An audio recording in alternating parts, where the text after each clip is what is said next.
नीचे से कहा कि हे गौतम बाबा, अरे कहाँ हैं आप, जल्दी चलिए ना, आपके कुटिया में मितानी के बोर आए हैं। कूदिए गए ना ऊपर से गौतम व्यास। किसने बता दिया इस राजा को कि राजमाता मेरे कुटिया में है? ये कैसे पहुंची? कहीं यहां आके मेरे कुटिया में भी राजमाता को कहीं कुछ खरी खोटी न सुना दे। तेज तेज कदमों से चले और गौतम व्यास सोच रहे कि आज अगर जरा सा खरी खोटी सुनाया राजमाता को तो आज दोस्ती में कुश्ती कर ही डालेंगे, आज माफ नहीं करेंगे उस राजा को। न जाने कैसे पता लग गया कि राजमाता हमारे यहाँ है। तेज कदमों से जो आ रहे थे कुल्हाड़ी लिए हुए, राजमाता सुनीति आगे बढ़ के रोक दिया। एक गौतम व्यास, ये जो तीवर चढ़ाए जा रहे हो ये शोभा नहीं दे रहा है। मेरे पति अपने मर्जी से तुम्हारे कुटिया में नहीं चले आए, इन्हें बड़े श्रद्धा से मैं बुला के लाई। जिस तरह एक दिन तूने इनके प्राण का रक्षा किया था, आज वो सौभाग्य हमें भी प्राप्त हुआ है गौतम व्यास। तुमने सिंह से रक्षा किया था और मैं प्यास से बचाई हूं अपने पति को। जल के लिए ये तड़प के मर रहे थे, आवाज सुन के जाके जल पिला के इन्हें होश में लाई और बड़े सम्मान से कही कि मेरे कुटिया में चरण रख दीजिए, वो भूमि पवित्र हो जाएगा। तू अगर जरा सा कड़ा आवाज सुना दिया मेरे पति को, कुछ खरी खोटी बोल दिया अपने मुख से, तो इसी समय तुम्हारे कुटिया को त्याग दूंगी मैं। दोनों हाथ जोड़ दिया है मां, तुम्हें जो सजा देना हो जीवन में सजा दे लो हमें, लेकिन तू मेरे कुटिया से अलग चली जाएगी ऐसा शब्द कभी मुख से मत निकालना मां।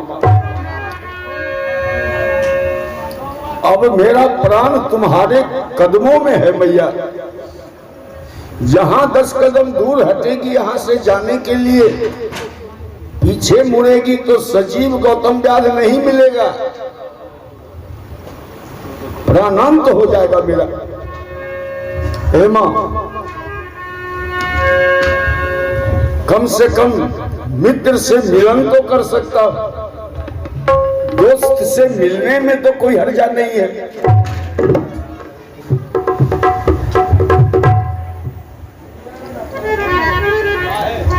कहा कि हाँ हाँ मिल क्यों नहीं सकते हो, मित्र मिलन में कौन बाधा बन सकता है।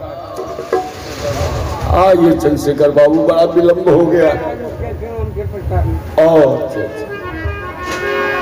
हम सोच रहे थे कि कहाँ गए राजा। अच्छा, देखिए आते आते चंद्रशेखर बाबू के ओर से पुरस्कार का आगमन हो गया है। 200 रुपए का पुरस्कार प्राप्त हो गया है हमें चंद्रशेखर बाबू के सौजन्य से।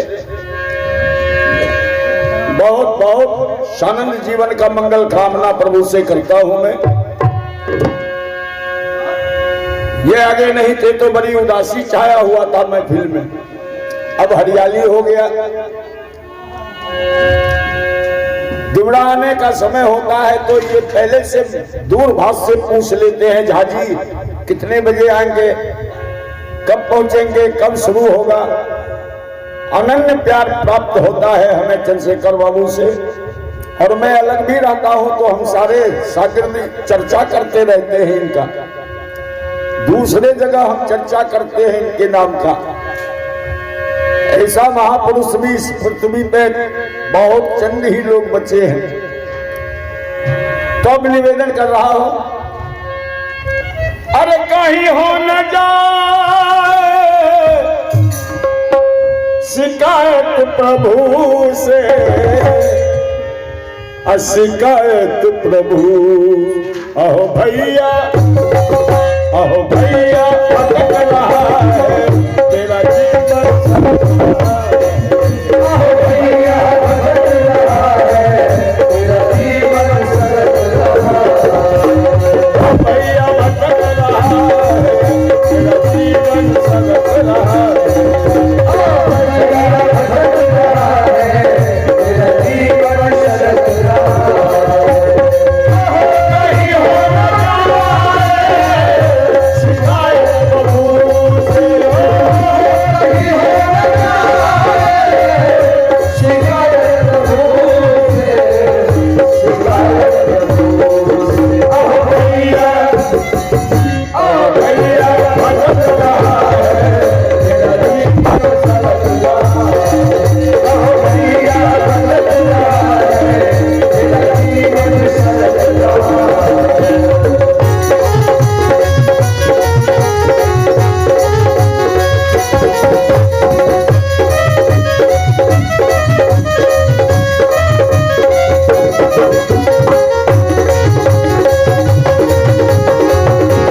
मैं कहानी सुना रहा था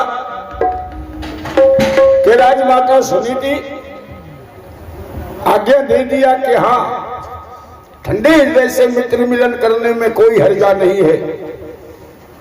जब आगे बढ़े तो उत्तान पात तो राजा समझ गए थे इनके भावना को। कहा कि दोस्त क्यों आ गए सुनीति के बहकावे में, चलो क्यों नहीं दिया अपने हाथ का कुल्हाड़ी मेरे ऊपर। मैं बहुत बड़ा दोषी हूं तुम्हारा, लेकिन मेरा कोई दोष नहीं है। पूछ ले अपने राजमाता से, मैंने 1000 बार विरोध किया था कि मैं दूसरी शादी करने को तैयार नहीं हूं। इसने हट कर दिया था मित्र, खाना पीना त्याग दिया, ऐसा क्रिया हट कर दिया कि इसके सम्मान के लिए लाचार होकर हमें स्वीकृति देना पड़ा। और जिस बात का हमें डर था हुआ भी वही।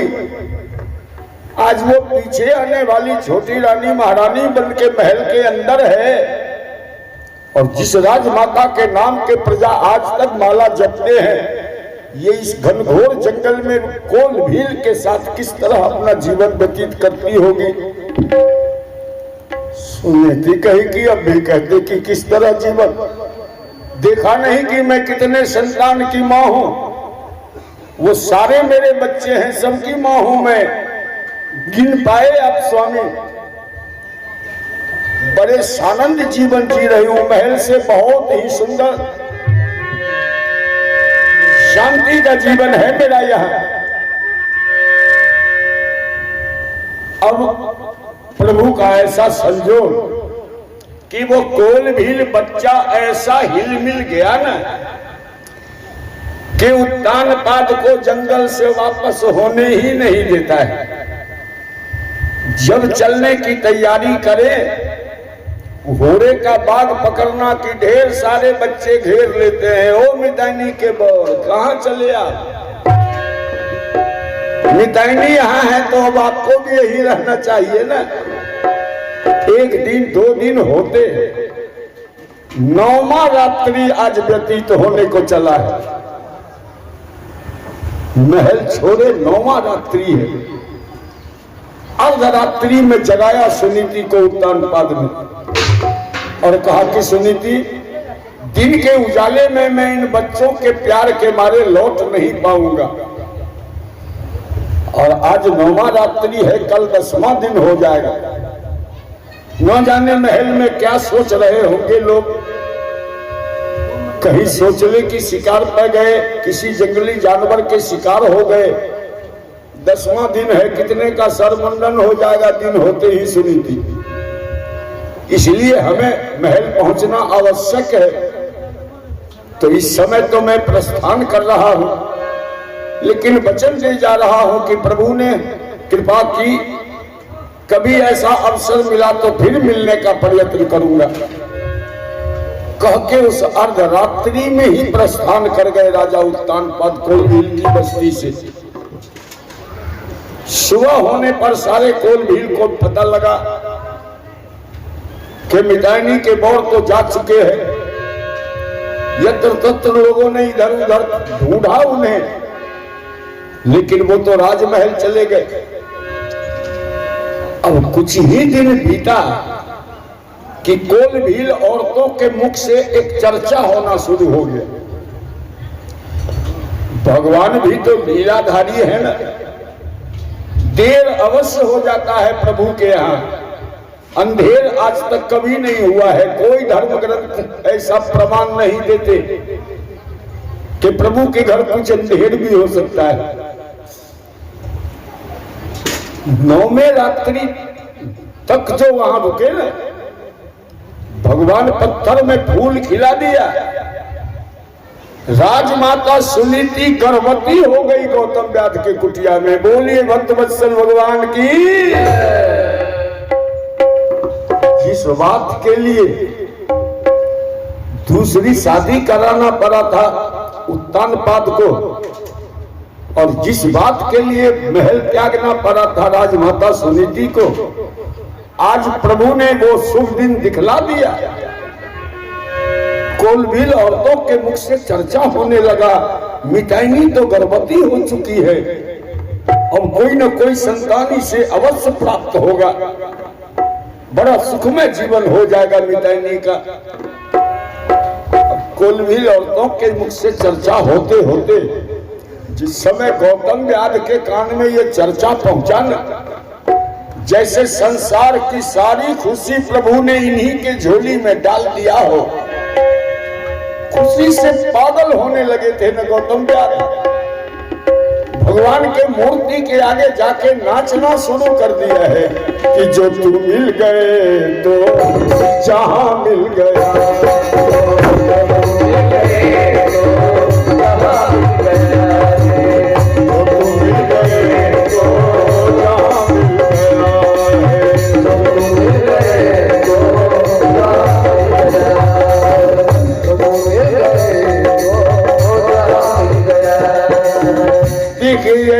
पूर्व पंचायत समिति, पूर्व पंचायत समिति पप्पू जी के सौजन्य से 100 रुपए का पुरस्कार प्राप्त हो रहा है हमें। बहुत बहुत धन्यवाद, बहुत अभिनंदन मेरे ओर से। अकारा जमी तो जमी आसमान मिल गया है, जमी तो जमी आसमान मिल गया है, जमी तो जमी आसमान मिल गया है, जमी तो जमी आसमान मिल गया है, जो तू मिल गए तो जहां मिल गया, जो तू मिल गए तो जहां मिल गया।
कितना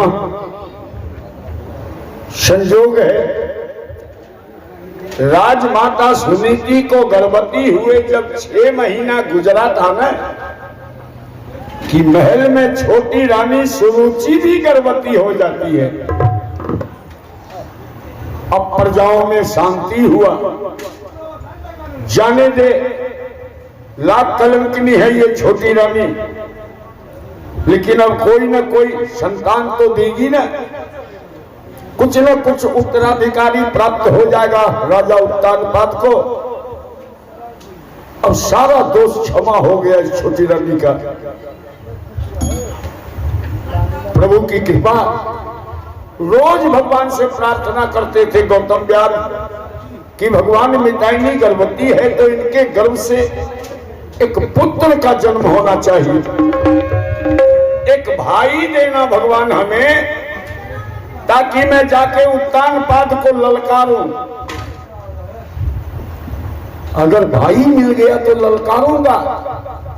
हे राजा, जिसे तू कांटा का वृक्ष समझ के उखाड़ के फेंक दिए थे, देख कैसा फल फूल से आज वो वृक्ष लदा हुआ है। तरसना पड़े राजा उत्तानपाद को, मेरे भाई को देख के ऐसा पुत्र जन्म देना राजमाता के गर्भ से। अब नित्य का प्रार्थना करना सार्थक हो गया। सचमुच राजमाता के गर्भ से का पूर्व सुंदर ही पुत्र जन्म लिया। सुनीति ने जो देखा कि जन्म लेने वाला ये पुत्र है, बड़ा धर्म संकट में पड़ गई। ये तो एक उत्तराधिकारी जन्म ले लिया है उस राज्य का। तुरंत बुलावा भेजी गौतम व्याध को, जरा गौतम व्याध को बुला के कुटिया के द्वार पर ला दो।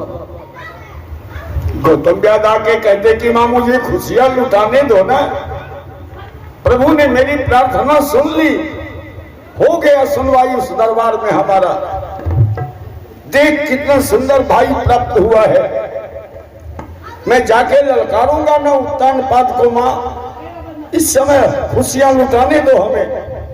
कहा अपने खुशी पर काबू रखो गौतम व्याध, और मेरा बात ध्यान से सुनो। ये चर्चा उस आबादी में नहीं जाना चाहिए कि मुझे कोई संतान पैदा हुआ है। अगर मेरे गर्भ से कोई पुत्री जन्म लेती तो मेरे पास कोई समस्या नहीं होता, लेकिन ये जन्म लेने वाला पुत्र है, ये उस राज्य का उत्तराधिकारी जन्म ले लिया है। और मैं जिस बात के लिए महल त्यागी हूं ना, उस छोटी बहन के खुशी के लिए मैं उसके खुशी में बाधक कभी नहीं बनना चाहती। तू हमें वचन दे दो कि इस कोलभील की बस्ती से बाहर ये चर्चा नहीं जाने दोगे। राजा के दरबार में कभी चर्चा नहीं पहुंचे कि मेरे गर्भ से पुत्र जन्म लिया है। अगर इस बात को छुपा के रख सको गौतम व्याध, तभी इस बच्चे को मैं जीवित रहने दूं, नहीं तो अभी ही इसके जीवन लीला को ही मैं समाप्त कर दूंगी। गौतम व्याध कहा कि तूने तो मेरे अरमान पर ही कुठाराघात कर दिया माता।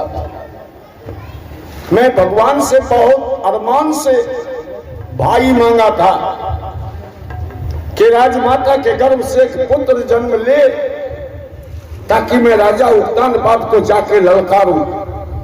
तुमने तो बाधा कर दिया मां, लेकिन तेरा इच्छा नहीं है तो मैं ये चर्चा कभी नहीं जाने दूंगा उस आवारे तक। लेकिन मां मुझे उस बच्चे का जिंदगी चाहिए, वो मेरे लिए अनमोल है। उस बच्चे को जीवित रहना है मां, मैं इसी के सहारे बड़े आनंद से अपना जीवन यापन कर लूंगा। मैं वचन देता हूं मैं नहीं पहुंचने दूंगा राजा के दरबार तक। देखिए फिर से चंद्रशेखर प्रसाद सिंह जी, इनके ओर से 200 रुपए का पुरस्कार प्राप्त हो रहा है। बहुत बहुत अभिनंदन मेरे ओर से पुरस्कार के लिए। प्रभु शानंद जीवन व्यतीत कराएं, ये मंगल कामना करते हुए बताओ कि दे दिया वचन गौतम व्याध ने कि मैं उस आबादी में ये चर्चा नहीं पहुंचने दूंगा मां, मैं वचन देता हूं। लेकिन इस बच्चे का जिंदगी चाहिए, हमें इसे रहने दे मां, ये मेरे जीवन का अरमान है। उसी समय से निकट में जितने भी जंगल में ऋषि महात्मा हैं, सबको निमंत्रण देना शुरू किया था गौतम व्याध इस बच्चे का नामाकरण के लिए। नामकरण संस्कार करना है। जन्म के 6वें दिन ऋषियों का, मुनियों का जमघट लगा इनके कुटिया में। कहा कि मुझे इस बच्चे का नामकरण करना है, इसीलिए आप सब ऋषि महात्मा को निमंत्रण देके बुलाया हो। जो सुंदर नाम हो ये नाम रख दें आप सब। सारे ऋषि महात्मा अपना अपना ग्रंथ उलट के मेघ मुख देखना शुरू किया। कुछ देर तक तो अनेक नाम बकते रहे सब, ये नाम हो ये ठीक नहीं, ये हो ये ठीक नहीं। अंत में सबका एक नाम पर मुहर लगा, एक मत हुए सारे ऋषि महात्मा। एक नाम पर मुहर लगा दिया। लगन मुहूर्त योग पर करते हुए विचार, ऋषियों ने शुभ नाम भी रखा ध्रुव। इस बच्चे का नाम ध्रुव होना चाहिए। ये धर्म ग्रंथ अपने लग्न मुहूर्त से यही नाम, सुंदर नाम दिखला रहे हैं। ग्रंथ के मुताबिक ध्रुव ही नाम हो इनका। अब ध्रुव के नाम से राजमाता सुनीति के बच्चे को लोग पुकारने लगे। लालन पालन बड़े श्रद्धा से हो रहा है। 6 महीना गुजरा जब ध्रुव को जन्म हुए। महल में भी छोटी रानी सुरुचि के गर्भ से एक पुत्र ही जन्म लिया। भगवान लीलाधारी है। बात है गंगा लगा ले रे गोता, जीवन चाहे तो क्या नहीं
श्री मौला सिंह जी। मौला सिंह जी डुमरा के सौजन्य से 500 रुपए का पुरस्कार प्राप्त हुआ है हमें। इन्हें भी बहुत बहुत अभिनंदन मेरे ओर से। प्रभु इन्हें भी बहुत सानंद रखें, मंगलमय जीवन हो, ये मंगल कामना है मेरे ओर से।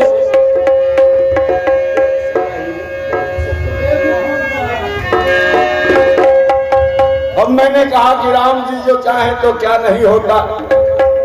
सुरुचि के गर्भ से भी पुत्र ही जन्म लिया। भगवान जब देते हैं तो उदारता से न। जिस महल में संतान के लिए इतना बड़ा षड्यंत्र रचा गया था, अब दोनों तरफ दोनों महारानी के गर्भ से पुत्र जन्म ले लिया। तो जंगल वाले बच्चे का नाम ध्रुव रखा गया है, और महल में जो बच्चा जन्म लिया सुरुचि के गर्भ से, इनका नाम उत्तम रखा गया। उत्तम तो राज दरबार के राजकुमार हैं, बड़े लालन पालन प्यार से होने लगा है। दोनों तरफ दोनों का बड़े श्रद्धा से लालन पालन होता रहा। उधर जब ध्रुव हुए 3.5 वर्ष के, और उत्तम हुए 3 वर्ष के, तो एक ही पाठशाला में दोनों भाई का नाम लिखाया है शिक्षा ग्रहण करने के लिए।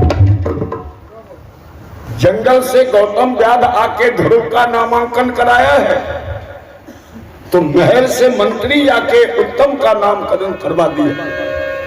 दोनों भाई शिक्षा ग्रहण करने लगे एक ही पाठशाला में। तो ध्रुव तो बड़े सहनशील, मां का भी शिक्षा मिले कुटिया में, मैया सद्बुद्धि दिया करती है अपने बच्चे को, तो बड़े सज्जन के तरह पाठशाला में रहे, अपने पाठ से मतलब रखना, पढ़ाई से मतलब रखना। लेकिन उत्तम तो थे राजकुमार, राजा के बेटे हैं, कुछ पढ़ना है, कुछ यूं करना है, कुछ हरकत करना, कुछ विभिन्न प्रकार के हरकत करते रहते हैं। लेकिन अपने से 6 महीना जो बड़ा नाम लिखा देखा ना पाठशाला में, तो ध्रुव को भैया कह के ही बुलाना उत्तम शुरू किया था। बोलिए भक्त वत्सल भगवान की, भैया कह के ही बुलाना आरंभ किया था। और बड़े आकर्षित उत्तम होने लगे थे ध्रुव से। सर्वदा हृदय में हौसला रहे कि कितना निकटता पा सकूं भैया का। दौड़ के जाते हैं, भैया जरा ये दिखा दो, भैया जरा ये लिखा दो, भैया ये हुआ, भैया वो हुआ, भैया भैया, बार बार दौड़ दौड़ के ध्रुव के पास जाते हैं उत्तम। अब इतना भैया भैया किया ना कि नहीं चाहते हुए ध्रुव भी आकर्षित होने लगे उत्तम के तरफ। अब दोनों भाई में अटूट प्यार जम गया, गाढ़ी दोस्ती जमने लगी। पाठशाला के गुरुजी ने कहा कि उत्तम, राजकुमार हो ठीक है, लेकिन पाठशाला में सब एक बराबर छात्र के दर्जा होता है। इतना चहलकदमी करने से दूसरे को भी बाधा डालोगे पढ़ने में। अगर ध्रुव के पास बार बार जाना अनिवार्य है, तो तुम भी ध्रुव के साथ ही बैठा करो। उत्तम तो ऐसा चाह ही रहे थे, कितना निकटता पाऊं भैया का। अब एक साथ एक ही जगह दोनों भाई बैठते हैं।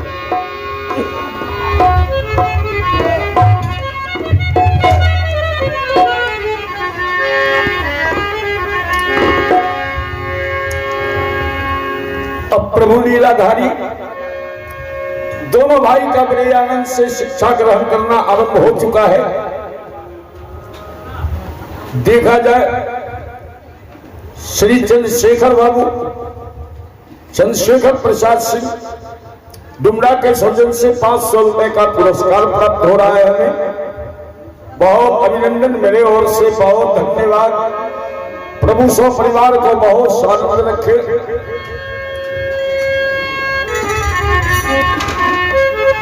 हरि हरि हरि बोल, हरि गुण गाले, गुण गाले, हरि गुण गाले, हरि बोल, हरि गुण गाले, गुण गाले, हरि गुण गाले, गुण गाले, गुण गाले, हरि गुण गाले। इस जग में किसी का घर नहीं है आज यहाँ बदल गई, इस जग में किसी का घर नहीं है आज यहाँ बदल गई।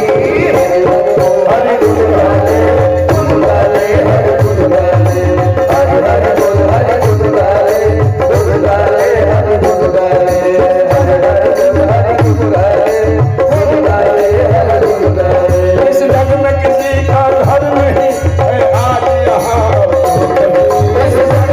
आज यहाँ नहीं। हरि हरि बोल, हरि गुण गाले,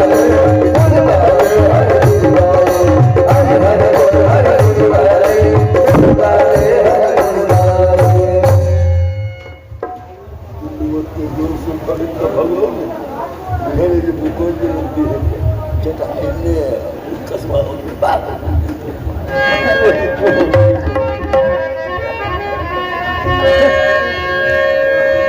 हाँ, तो भी शंकर नहीं होना है। 2 वर्ष तक दोनों का शिक्षा ग्रहण चलता रहा। 2 वर्ष तक पढ़ाई हुआ। अब देखिए, ध्रुव हुए 5.5 वर्ष के और उत्तम हुए 5 वर्ष के। यही का ये कहानी है। उत्तम को एक बात बड़ा खटकने लगा।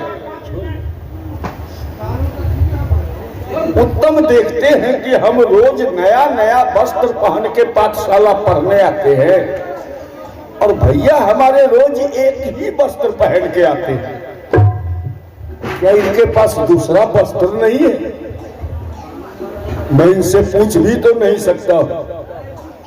अगर पूछ दूं तो इतने स्वाभिमानी है कि समझ लेंगे कि मेरी गरीबी का हंसी उड़ा रहा है, कहीं ये हमसे दोस्ती न तोड़ डाले।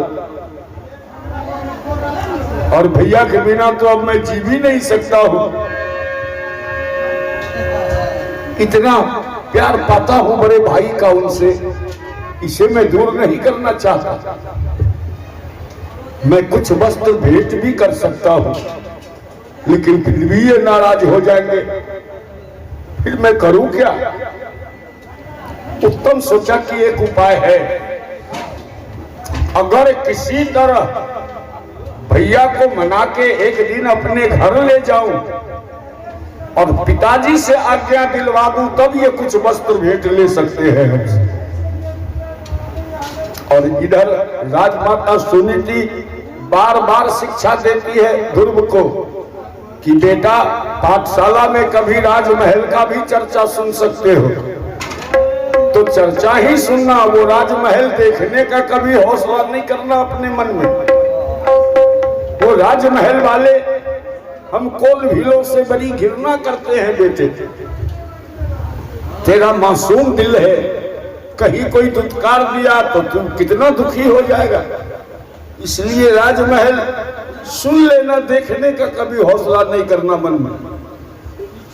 अब मां के वचन को टाल के राजकुमार से दोस्ती कर रखे हैं ना ध्रुव।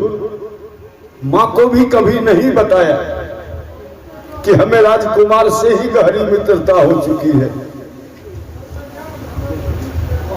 ध्रुव उत्तम को भी बड़े दिल से मानने लगे थे।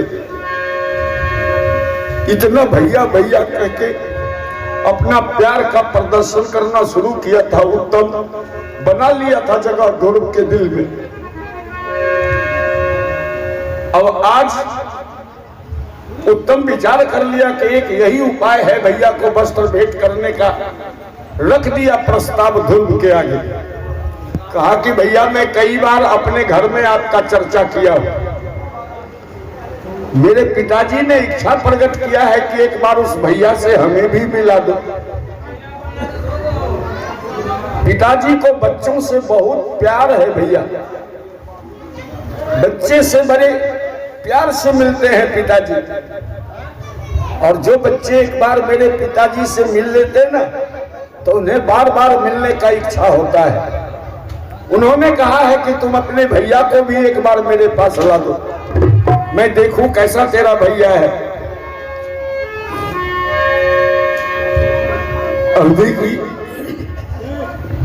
ध्रुव बेचारे भारी धर्म संकट में पड़े।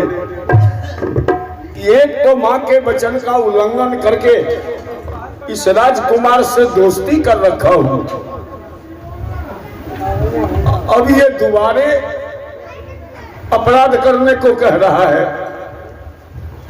अब दोबारे कहता कि मेरे घर चलो।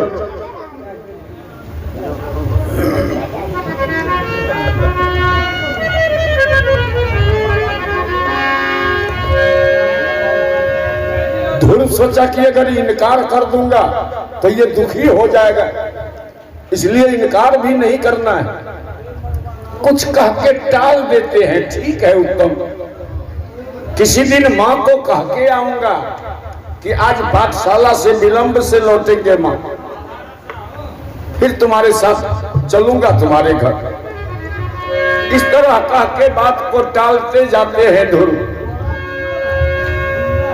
उत्तम नित्य प्रार्थना करते और ध्रुव नित्य कुछ न कुछ कह के टाल जाते। लेकिन होनहार बलवान ये मन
देखिए होनहार बलवान श्री मौला सिंह जी की ओर से 200 रुपए का पुरस्कार प्राप्त हो रहा है हमें।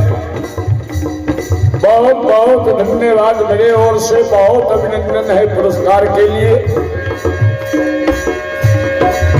और कह रहा हूं पल मेरा हो भिखारी निर्धन हो धनवान।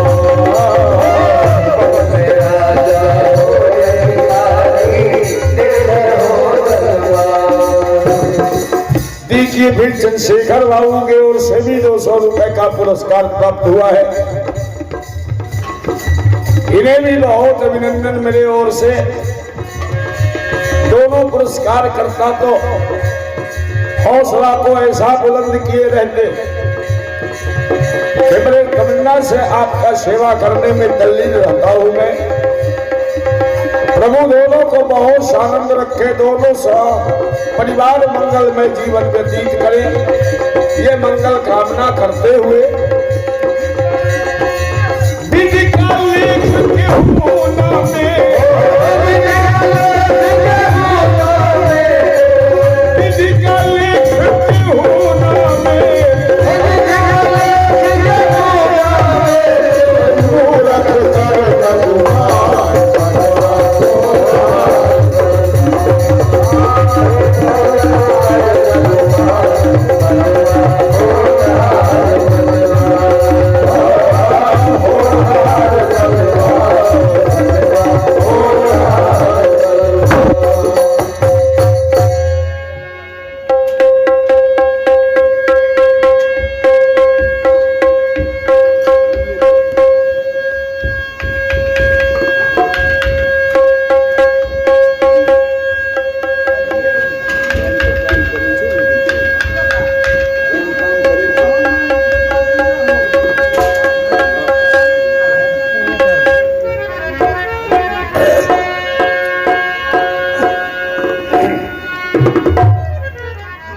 अब देखा जाए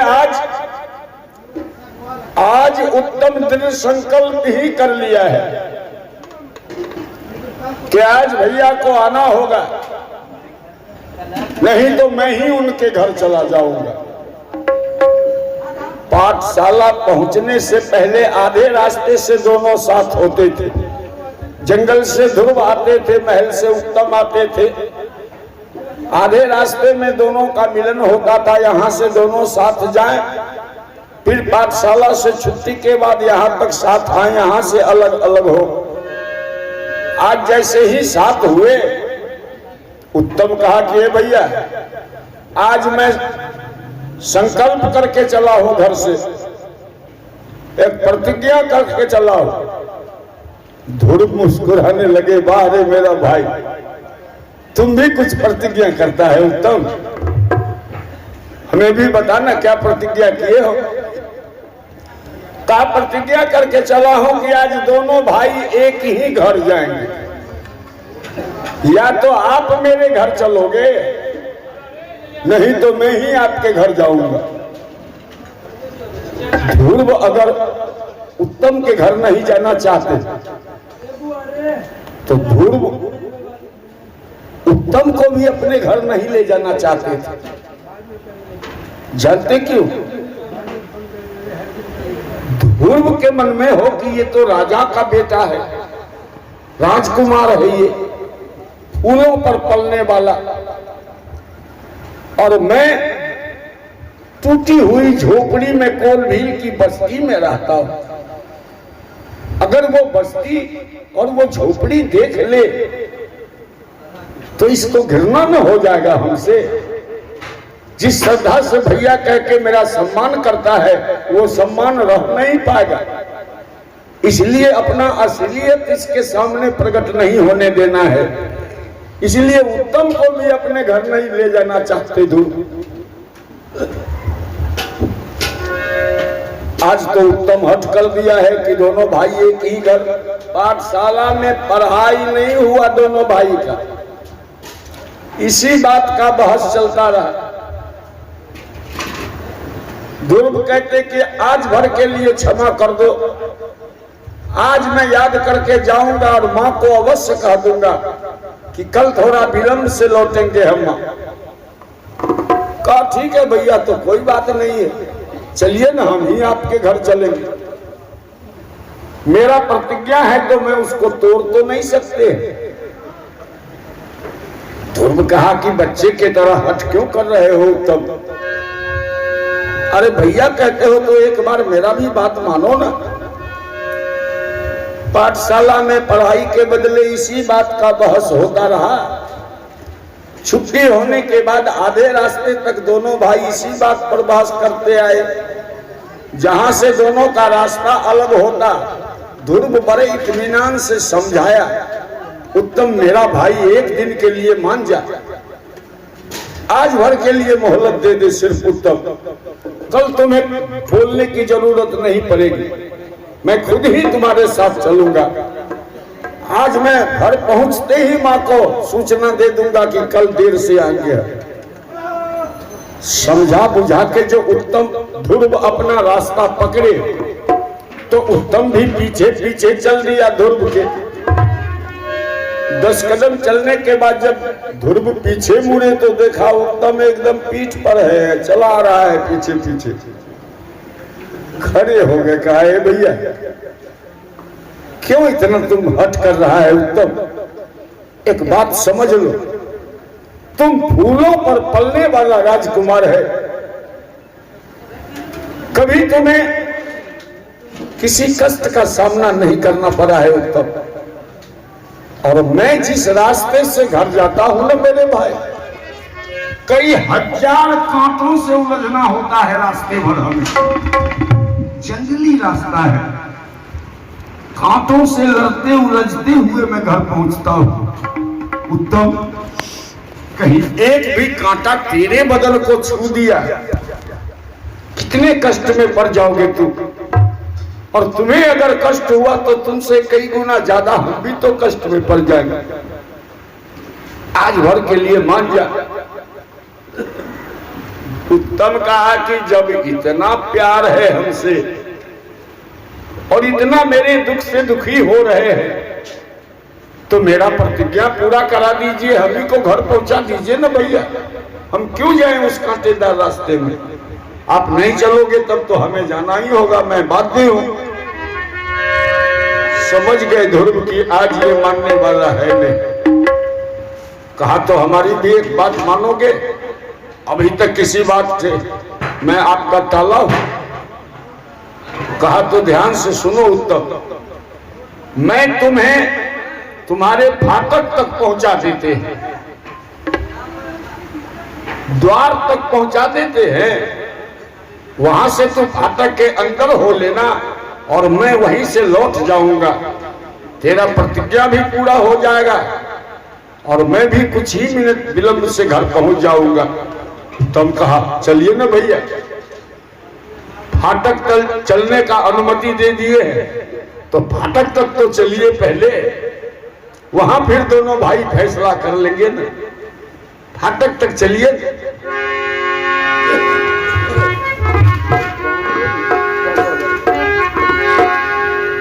देखा जाए रास्ते भर ध्रुव कहते कि भगवान मां के वचन उल्लंघन करने का जो भी सजा हो दे लेना प्रभु हमें। आज दोबारे अपने मां के वचन को उल्लंघन करने जा रहा हूं। एक बार उल्लंघन करके राजकुमार से दोस्ती कर रखा और मैया बार बार समझाती कि राज दरबार देखने का कभी प्रयत्न नहीं करना। मैं राजमहल के तरफ बढ़ता जा रहा हूं, इस छोटे भाई के प्यार ने मुझे पागल कर दिया है। जब फाटक पर पहुंचे, सामने फाटक है, तो अब ध्रुव बोलना चाह रहे थे कि उत्तम तू जा अंदर और मैं यहां से लौटता हूं। सोच रहे थे बोलना, इससे पहले उत्तम ने ध्रुव के हाथ के एक उंगली को कस के पकड़ लिया। पहले ही उंगली पकड़ लिया। ध्रुव सोचते कि अब अलग होना है तो ये उंगली क्यों इतने जोरों से पकड़ रहा है। अब ध्रुव बोलना चाह ही रहे थे कि जा भाई तू अंदर, मैं लौटता हूं। बोलने का मौका उत्तम नहीं दिया। उंगली कस के पकड़े थे ही, ऐसा कस के झटका दिया कि दौड़ाते हुए सीधे फाटक के अंदर लेते चले गए। ध्रुव फाटक के अंदर कर दिया और फिर द्वारपाल से कहा कि ये सिपाही, बड़ा मुश्किल से भैया को मना के लाया, कुछ मिनट के लिए तुम्हारे हवाले इनको कर रहा हूं। मैं जरा पिताजी से मिलके भैया को ले जाता हूं, तुम ध्यान रखना इनका। ये लौटना चाहेंगे, लौट के भागना चाहेंगे, जाने मत देना भैया को। नहीं, अगर मेरे आने के पहले भैया चल दिए तो कल तुम्हें बाल बच्चे सहित फांसी पर लटक जाना होगा। सिपाही ध्यान रखना, इसलिए भैया को रोक के रखना है तुम्हें। कह के उत्तम दौड़ के गए। सिंहासन पर जो राजा उत्तानपाद बैठे थे जाके गोद में बैठ जाते हैं। आजा बेटे, छुट्टी हो गया पाठशाला से? कहा हाँ पिताजी, छुट्टी तो हो गया, लेकिन मैं आपसे प्रार्थना करने आया हूं। बोलना बेटा, क्या कहना चाहते हैं? कहा कि पिताजी, मैं कई दिन अपने एक सहपाठी का चर्चा किया था ना आपके सामने कि पाठशाला में एक हमारे भैया हैं, बड़ा प्यार करते हैं हमसे। अगर कोई सगा भाई भी होता तो उतना प्यार नहीं दे पाता जितना उस भैया से मुझे प्यार मिलता है।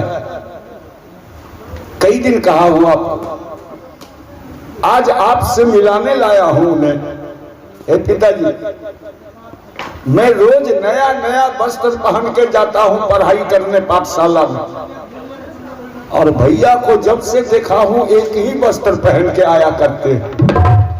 मैं कुछ वस्त्र उन्हें भेंट करना चाहता हूं पिताजी, लेकिन वो बड़े स्वाभिमानी हैं। स्वाभिमान उनका श्रृंगार है। अगर मैं कहूं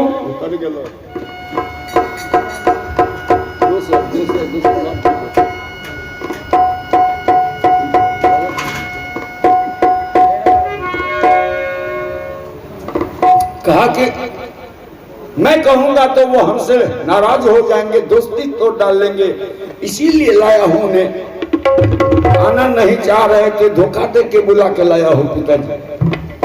आप अगर उन्हें वचन दे देंगे ना तो आपका वचन तो टालेंगे नहीं। बड़े सज्जन हैं भैया, सम्मान करते हैं बड़ों का। वो कुछ वस्त्र भेंट ले लेंगे हमसे, आप आदेश करेंगे ना पिताजी? उत्तानपाद चौंकने लगे कि मेरा बेटा तो खुद ही राजकुमार है, इतने बड़े राज्य का उत्तराधिकारी है, और दूसरा ऐसा कौन बच्चा है जिस पर ये इतना आकर्षित हो रहा है? पूछा कि कहाँ है तेरा भैया? कहा वो द्वारपाल के साथ खड़ा करके आया हूं आपसे आज्ञा लेने। उत्तानपाद जो नजर उठा के ध्रुव के मुख के तरफ देखा, ध्रुव के मुख पर नजर पड़ते ही सिंहासन हिल न गया था। उत्तानपाद का उस समय हिल गया। हे भगवान, इतना सुंदर भी बच्चा हो सकता है? ये तो खाक में लिपटाया हुआ कोहिनूर हीरा मालूम देता है। मेरा बेटा राजकुमार अवश्य है, लेकिन उसके ललाट में वो रोशनी नहीं है जो रोशनी उस बच्चे के ललाट में जल रहा है। कौन हो सकता है वो? कहा कि राजकुमार, तुम्हें तो मैं वस्त्र का भंडार ही सौंप रखा हूं। वस्त्र का भंडार है तुम्हारा अलग से, उससे खर्च करो ना, पहनो, बांटो, फेंको, फूंको, कुछ भी करो। जब भंडार में कमी हो तब हमें कहना, उससे भरवा दूंगा, पूरा करवा दूंगा। तुम्हें जितना इच्छा हो वस्त्र भेंट करो ना अपने भाई को, मेरे तरफ से कोई विरोध नहीं होगा। आज्ञा मिला कि उत्तम तो खुशी के मारे पागल होते भागे वस्त्र के भंडार के तरफ। भैया के लिए चुन के वस्त्र लाना है, भैया भी आश्चर्यचकित हो जाएं ऐसा वस्त्र भेंट करूंगा उन्हें। और इधर उत्तानपाद कहा कि ऐ सिपाही, उस बच्चे को क्यों रोक लिए हो? आने दो मेरे पास। आओ बेटे, आगे आना। ध्रुव तो पसीना से लथपथ। मां कह रही थी कि कभी राज दरबार नहीं जाना। उत्तम के फेरे में कहां फंस गया। अब राजा का बुलाहट हो रहा है, शायद सजा देंगे वो हमें, अवश्य कुछ सजा मिलना है। सिपाही आगे बढ़ा दिया। उत्तानपाद कहते कि डर क्यों रहे हो? बेटा, डरना नहीं है हमसे। उत्तम कह रहा था कि वो हमारे भैया हैं और उत्तम मेरा बेटा है, तो जो मेरे बेटे का भैया है वो भी तो मेरा बेटा ही है। मैं तुम्हारा भी पिता के समान हूं, डर क्यों रहे हो? आओ आगे। जरा अपना नाम बताओगे बेटे? क्या नाम है तुम्हारा? दोनों हाथ यूं जोड़ दिया ध्रुव। कहा राजन ध्रुव मेरा है राजन ध्रुव मेरा है ना।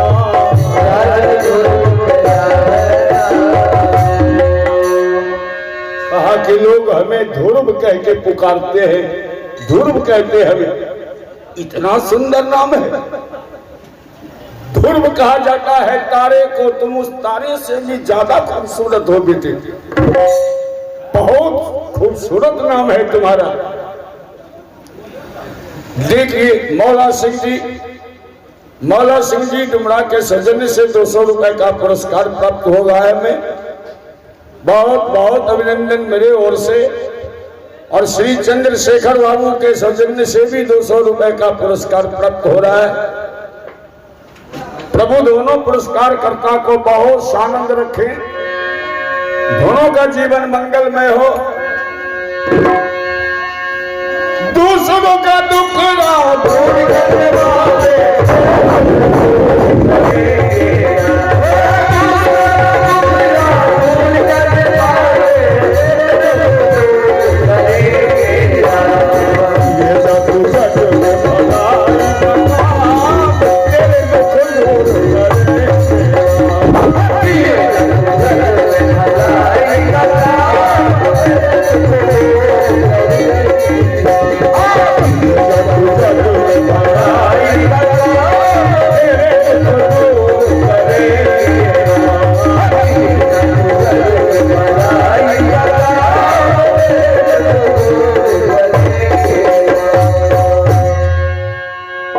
कहा तो तेरा तो बहुत सुंदर नाम है ध्रुव। अच्छा बेटे, एक बार अपने भाग्यवान पिता का नाम बता सकते हो?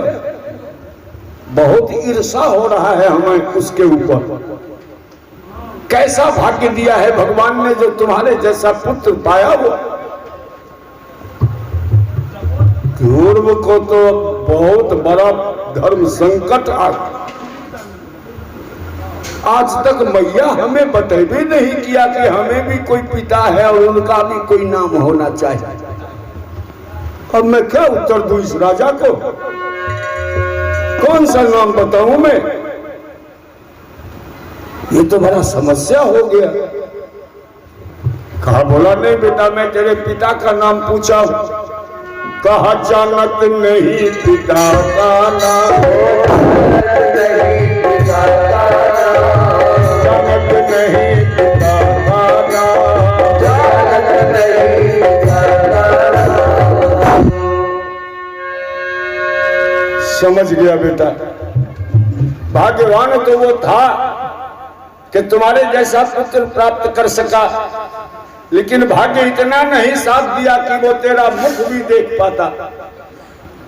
तुम्हारे जन्म लेने के पहले वो संसार छोड़ दिया होगा, तुम्हारी मां नाम बताने की जरूरत नहीं समझी होगी, लेकिन एक शंका समा गया था। उत्तानपाद के दिल में एक शंका प्रवेश कर गया, हे भगवान इतना सुंदर बच्चा है और पिता का नाम नहीं जानता, कहीं ये सुनीति का बेटा तो नहीं हो सकता? ऐसा तो संभव नहीं है प्रभु कि ये सुनीति का बेटा हो जाए। कहे बेटे पिता का नाम नहीं जानते हो, माँ है? तो कहा कि हाँ माँ तो है ही, माँ ही तो बड़े प्यार से लालन पालन कर रही है हमारा। माँ का नाम जानते हो बेटा? कहा मेरे माँ का बहुत नाम है राजा, बहुत नाम है। तो एक दो नाम भी जानते हो? कहा क्यों नहीं जानता? कोई कहे राजरानी, कोई कहे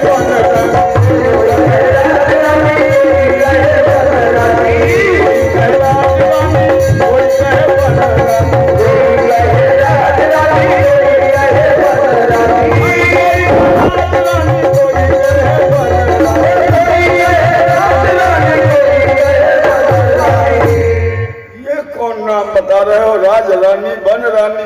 कहा ये सब मेरे माँ का नाम है, लोग पुकारते हैं। 12 आना पुष्टि हो गया शंका का, उत्तानपाद का। कोई कहे राज रानी और कोई कहे बन रानी। कहा और कोई नाम जानता है बेटा? कहा हाँ एक नाम और जानता हूं, कि कोई कहे राज रानी, अब कोई कहे बन रानी, कोई कहे रानी सुनती ना, कोई कहे रानी सुनती ना, कोई कहे रानी सुनती ना,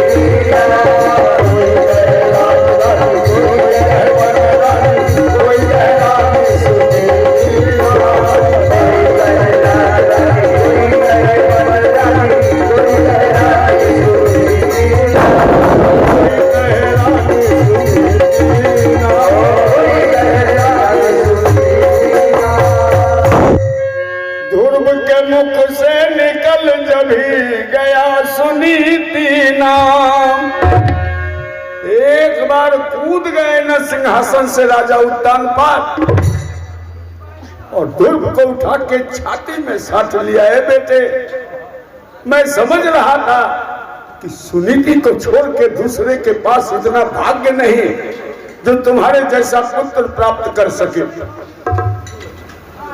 और अगर तू सुनीति का बेटा है ना तो भाग्यहीन तुम्हारा पिता भी मैं तेरे सामने हूं बेटे, मैं ही तेरा पिता हूं। ये मेरा दुर्भाग्य है कि आज तक तू पिता का नाम नहीं जानता।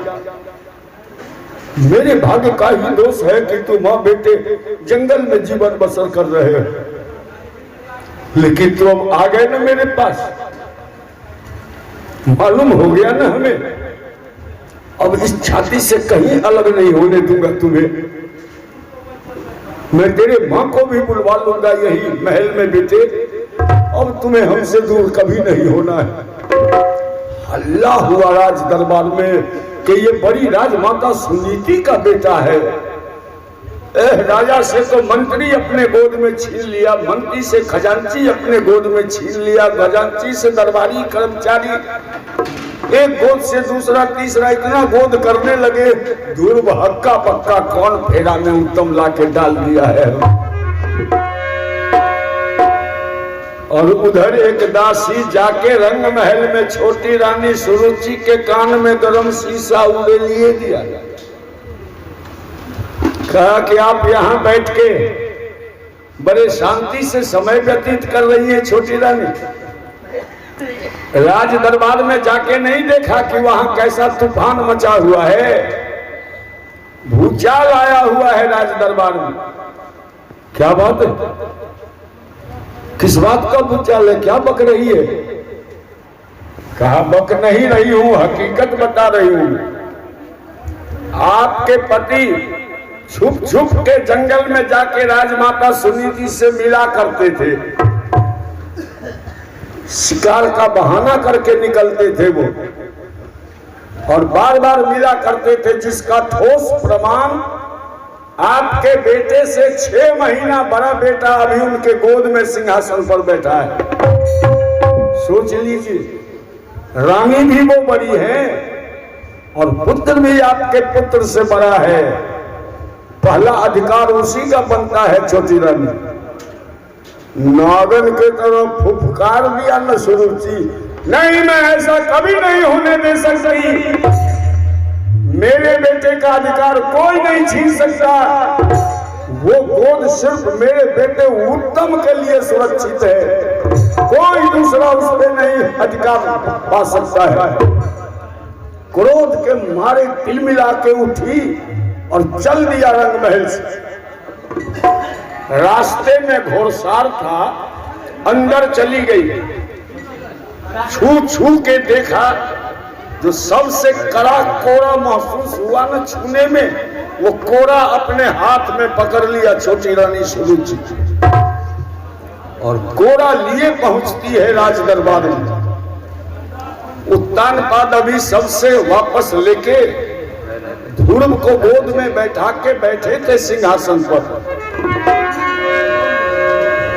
पीछे से सुरुचि पहुंच गई, किसी को कुछ सोचने का मौका नहीं दिया।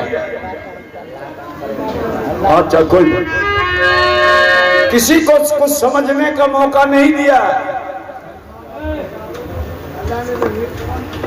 एक बार बाल पकड़ के इतने जोरों का झटका न सिंहासन से नीचे के तरफ मारा, फेंक दिया ध्रुव को ऊपर से नीचे पक्के जमीन पर।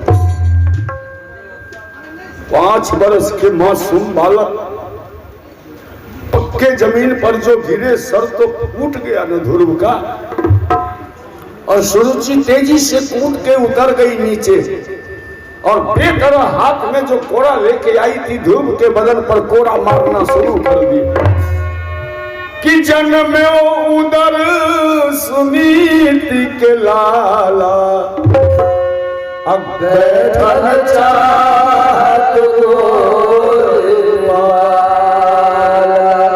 सुनीति के गर्भ से जन्म लेने वाला राजा के गोद में बैठने का कैसे हौसला हो गया तुम्हारे हृदय में? वो गोद मेरे बेटे उत्तम के लिए सुरक्षित है। ध्रुव नीचे से कहते, माँ मैं कोई अधिकार मांगने नहीं आया, मुझे कुछ भी मालूम नहीं है माँ, मैं तो अपने सहपाठी को घर पहुंचाने आया था, उत्तम के प्यार में मैं बढ़ के इधर चला आया माँ, क्षमा कर दे, फिर कभी नहीं इधर लौटूंगा। लेकिन तब तक कोड़ा बरसाती रही जब तक सुरुचि का दोनों हाथ थक नहीं गया था कोड़ा चलाने से। ध्रुव के रोए रोए में कोड़ा मार दिया था सुरुचि ने। जब दोनों हाथ थक गया ना, तब ध्रुव का बाह पकड़ के खींचते ले गई और फाटक के बाहर फेंक दिया न ध्रुव को उठा के। कहा प्रथम बार है इसलिए जीवित छोड़ रही है, दोबारे अगर इस महल के तरफ आया ना तो जिंदा नहीं जाने दे, जीवित नहीं रह पाओगे। चलो प्रथम बार है इसलिए छोड़ देती। अरे भूज गई तब वो बाहर किन्हा, अरोबत धूप चल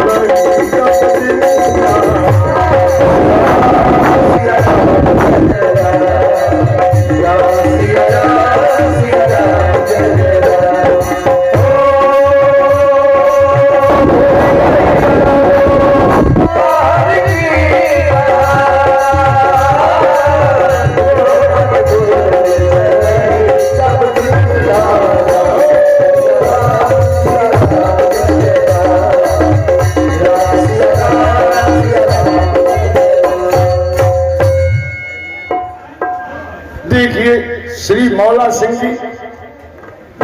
जी के सौजन्य से 200 रुपए का पुरस्कार प्राप्त हो रहा है हमें, बहुत बहुत धन्यवाद।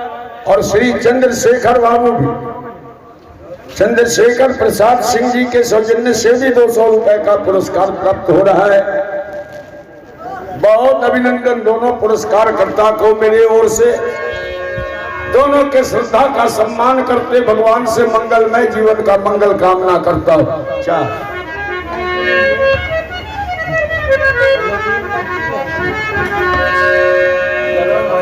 तो मैं कह रहा हूं कि भुज गई तब वो बाहर किन्हा, और रोबत ध्रुव चल ही तब दिन्हा। ध्रुव बेजार आंसू बहाते चले और मन ही मन सोचते कि भगवान ये सजा हमें मिलना चाहिए था, ये सजा आवश्यक था हमारे लिए, क्योंकि मैंने दो बार मां के वचन का उल्लंघन कर दिया। दो बार उल्लंघन किया मां के वचन का। अगर मां के वचन उल्लंघन करने का इतना ही बड़ा सजा हो भगवान, तो इस सजा को थोड़ा और बढ़ा देना, ताकि कोई बेटा अपने मां के वचन उल्लंघन करने का हिम्मत नहीं करे। और सजा मिला तो मिला, एक बहुत बड़ा रहस्य से भी तो पर्दा उठ गया। आज तक मां बताई क्यों नहीं कि हमारे पिता कौन है? अगर मैं नाम जानता होता तो इतना कोड़ा खाने का जरूरत नहीं पड़ता। उत्तानपाद कह रहे थे कि मैं तेरा पिता हूं। अगर मैं राजा का बेटा हूं तो मैं राज दरबार में क्यों नहीं रहता हूं कि जंगल में जी रहा हूं? अभी चल के मौत से इस रहस्य से पर्दा उठवाऊंगा मैं। चल के अभी पूछ लेता हूं। रोते आंसू बहाते हुए ध्रुव जब अपने कुटिया में पहुंचे, दूर से ही सुनीति देख लिया ध्रुव को। सारा शरीर लहू लुहान, घायला अवस्था में आंसू बहाते चले आ रहे हैं। दौड़ गई सुनीति अपने जगह से। अरे बेटा ये क्या हाल हो गया तुम्हारा? किसे तुम्हारे बदनसीबी से जलन हो गया बेटा? किसने इस तरह छलनी कर दिया तुम्हारे बदन को? कहीं पाठशाला में तो कोई भूल नहीं कर दिए बेटे? कहां पिटना पड़ा है इतना बता बेटा। कहा कि मां आज तुम्हारे प्रश्न का उत्तर देने नहीं आया, तेरे प्रश्न के बदले हमें भी एक प्रश्न ही करना है मां। कि मां बता दे बाप का तुम ठिकाना इन दिनों, क्योंकि काटते हैं हम मुसीबत का जमाना। काटते हैं हम मुसीबत का जमाना, काटते हैं हम मुसीबत का जमाना।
लोगवा काहे खातिर डाकुअर अपमान बनल बा,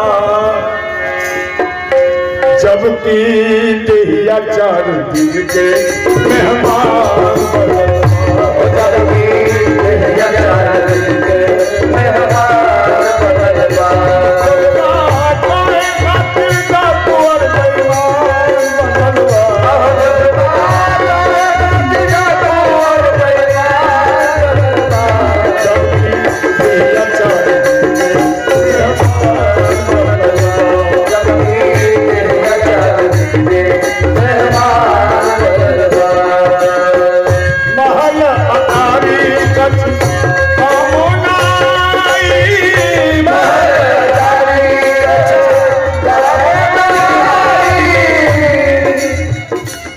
जबकि देहिया 4 दिन के मेहमान बनल बा।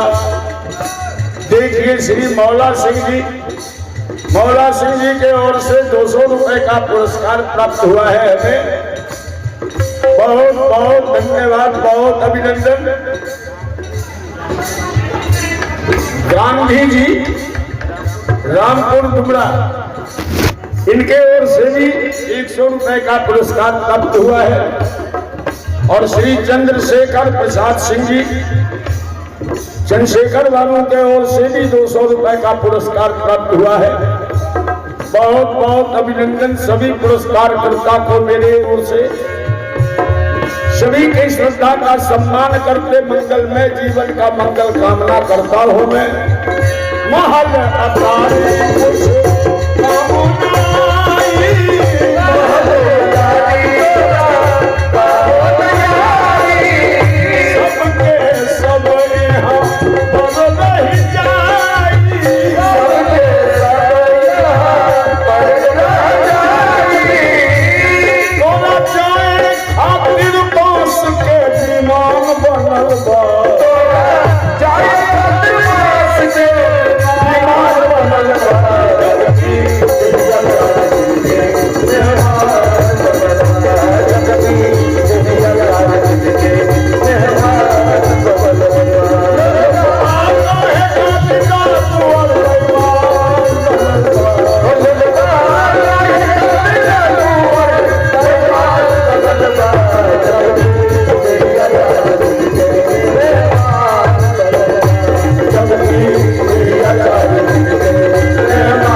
तो थोड़ा सा विषंतर हुए हम सब, लेकिन फिर कहानी पे वापस लाते हैं आपको। ध्रुव कहा कि मां बता दे बाप का तुम्हें ठिकाना इन दिनों, काटते हैं हम मुसीबत का जमाना इन दिनों। मां आज तक तूने बताई क्यों नहीं कि मेरे पिता कौन है, मेरे पिता का नाम क्या है। अगर पिता का नाम जानता होता मां तो मेरे बदन का ये हाल नहीं होता आज। मां सुनीति कही कि समझ में आ गया है मैं बेटे, समझ गई हो। तू राजमहल से पिट के आ रहा है ना। कहा कि हाँ मां, मैं तेरे वचन का उल्लंघन कर दिया मां, तो इसका तो सजा भुगत के आया हूं। देख रोए रोए में कोड़ा है। लेकिन मां, राजा उत्तानपाद कह रहे थे कि मैं तेरा पिता हूं, तू मेरा ही बेटा है। तो अगर राजा का मैं बेटा हूं तो इस जंगल में क्यों जी रहा हूं? उस राजमहल में मेरा जगह क्यों नहीं है मां? और वही अगर वो नहीं है पिता तो कौन हमारे पिता है? आज सच्चाई से अवगत कराना होगा तुम्हें मां, बताना होगा कि कौन हमारे पिता है। और सुनीति तो बड़ा धर्म संकट में पड़ गई। क्या करूं मैं? अगर कहती हूं कि सचमुच उत्तानपाद तुम्हारे पिता है तो उस बात का क्या उत्तर दूंगी कि मैं जंगल में क्यों जी रही हूं? लेकिन भगवान भी तो लीलाधारी है ना। करते हो तो विश्व में, किंतु अकर्ता नाम दे दिया प्रभु ने प्रेरणा कि चाल एक सूझी अनोखी, जिस पे उसको ला दिया। अरे पाप है बैकुंठ में आकर उसे बदला।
कि बाप है बैकुंठ में आकर उसे बतला दिया।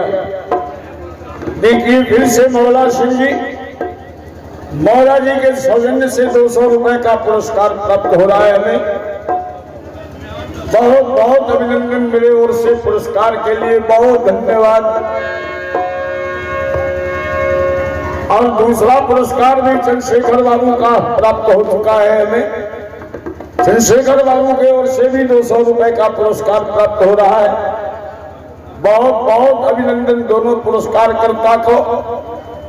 प्रभु सभी को शानद जीवन व्यतीत कराए, सभी सौ परिवार मंगलमय जीवन जिए, ये मंगल कामना है मेरे ओर से। फिर कहा सुनीति ने कि कौन कहा कि तुम्हें पिता नहीं है बेटे? राजा ने कहा कि मैं तुम्हारा पिता हूं। तो क्या गलत कहा? राजा तो सारे संसारे के सारे प्रजा के पिता होते हैं। जितने प्रजा हैं सब राजा के पुत्र ही हैं। इस नाते उन्होंने कहा कि तू मेरा बेटा है। तुम्हारा पिता तो बैकुंठवासी है, नाम है उनका रमापति और है बैकुंठ में। तो राजा उद्यानपाद अगर एक राज्य के राजा है ना बेटे, तो तेरे पिता समूचे संसार के राजा हैं। एक एक रोम में अनगिनत ब्रह्मांड रचाने वाले हैं वो। बैकुंठ में उनका घर है बेटा। कौन कहा कि तुम्हें पिता नहीं है? कहा तो मां इतना दिन से ये रहस्य को छुपा के क्यों रखी थी तू? अगर पहले बता दी होती तो इतना मार तो नहीं खाना पड़ता आज हमें। तो अब ये जख्म तभी भरेगा जब मैं असल पिता को ढूंढ के उनके गोद में बैठूंगा। मैं खोज के निकालूंगा उस बैकुंठवासी को मां। मैं अभी चलता हूं अपने असल पिता के खोज में, और जब तक उनके गोद में मैं जी भर के बैठ नहीं लूंगा, मैं वापस आके मुख नहीं दिखलाऊंगा तुम्हें। सुनीति कहीं नहीं, तू कहीं नहीं जाओगे। कहां जाएगा तू? अरे ध्रुव इधर घनघोर जंगल है, बियावान जंगल, खतरनाक खतरनाक जानवर रहते हैं इसमें। किसी जानवर ने तुम्हें क्षति पहुंचा दिया, कौन रक्षा करेगा उस घनघोर जंगल में? कहा कि सब बात तू ही बोलेगी मां। अरे अब ही कही प्रभु है सब ठामा, सो की बन में रमय राम। तू कही कि कण कण में बसने वाले हैं, रोम रोम में रमने वाले हैं, तो क्या जंगल में नहीं है वो? तू कह रही हो माँ की गर्भ के अंदर हमें भोजन पहुंचाया करते थे वो, तो हमें अटूट विश्वास हो गया कि जो मोही गर्भ में जाई खिलावे, असो मोही बन में प्राण बचावे।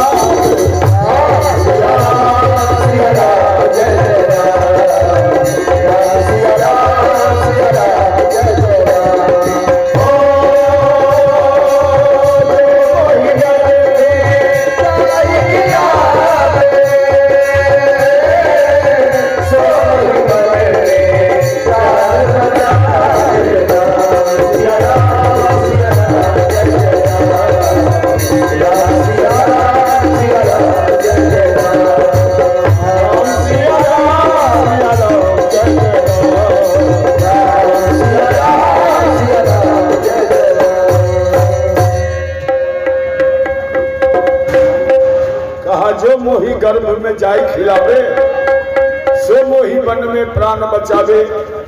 बस मां आज्ञा दो, मैं चलूं अपने पिता के खोज में। कहा जब नहीं है मानेगा ना बेटा, जाना ही है तो कुछ मिनट रुक लो, मैं जरा प्रार्थना करके सूचित कर देता हूं कि मालिक आपका एक पुत्र आपको ढूंढने जा रहा है, इसका ध्यान रखना। आप आसन लगा के सुनीति बैठ जाती है और आंचल फैला के कहने लगी कि हे नाथ तेरे खोज में यह बाल जा रहा है, नाथ तेरे खोज में यह बाल जा रहा है, नाथ तेरे खोज में यह बाल जा रहा है, नाथ तेरे खोज में यह बाल जा रहा है, नाथ तेरे खोज में यह बाल जा रहा है, नाथ तेरे खोज में यह बाल जा रहा है, मेरे हृदय का टुकड़ा ये लाल जा रहा है, मेरे हृदय का टुकड़ा ये लाल जा रहा है, मेरे हृदय का टुकड़ा ये लाल जा रहा है, मेरे हृदय का टुकड़ा ये लाल जा रहा है, मेरे हृदय का टुकड़ा ये लाल जा रहा है। सुनीति आंख बंद करके ध्यान में बैठ के भगवान से प्रार्थना करती रही और ध्रुव तो चल दिया। अरे ज्योति से ज्योति जगाते चलो, अब प्रेम की गंगा बहाते चलो, प्रेम की गंगा बहाते चलो, ज्योति से ज्योति जगाते चलो, ज्योति से ज्योति जगाते चलो, प्रेम की गंगा बहाते चलो,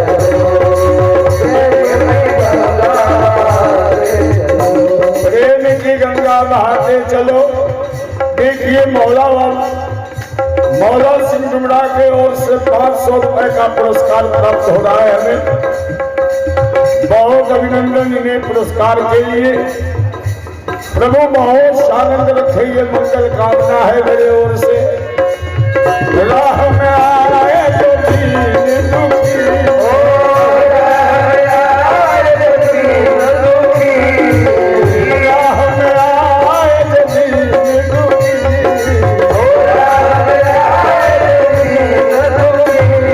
सबको गले से लगाते चलो, सबको गले से लगाते चलो, प्रेम की गंगा बहाते चलो, प्रेम की गंगा बहाते चलो।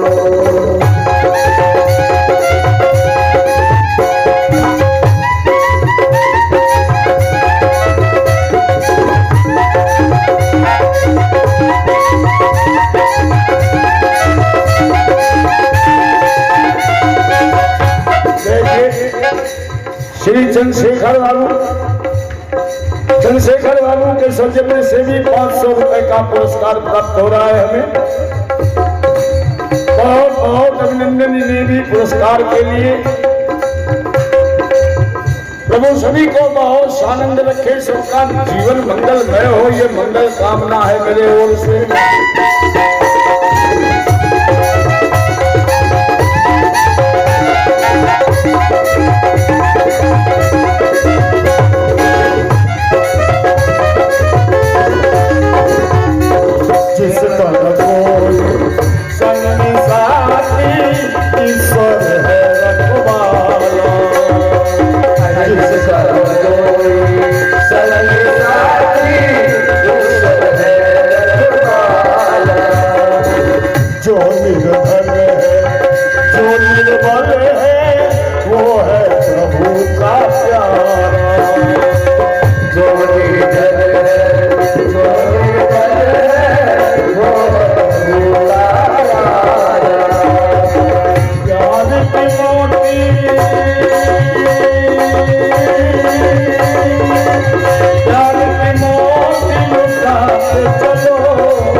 उधर देखा जाए जब ध्रुव निकले थे राजमहल से, तब ढेर सारे वस्त्र लेके उत्तम आए थे वस्त्र भेंट करने, लेकिन राज दरबार में तो सन्नाटा छाया हुआ था। मंत्री से पूछा, मंत्री ने सारे सच्चाई से अवगत करवा दिया कि जिसे सहपाठी बना के आप लाए थे राजकुमार, वो सगा भाई है आपका, एक ही पिता के आप दोनों पुत्र हैं, सिर्फ दोनों की माताएं अलग अलग हैं। और यही रहस्य जानने के बाद आपके मां ने अनगिनत कोड़ा मार के छलनी कर दिया उस मासूम के शरीर को। वो रोते बिलखते अपने घर वापस गया है। सारा वस्त्र हाथ से उत्तम को छूट गया, दीवार में सर फोड़ना शुरू कर दिया, भैया भैया भैया कह के बड़े मुश्किल से बेरी में जकड़ा गया उत्तम को, तब शांत हो सके। लेकिन बेरी में जकड़े हुए भी एक ही शब्द मुख से निकलता, भैया भैया भैया, बस इतना ही बोलते। उधर सुरुचि जो वापस रंग महल में गई तो इनका भी मां का ममता जगा। क्या बिगाड़ा था वो मासूम मेरा, मैं क्यों दासी के बहकावे में पड़ गई।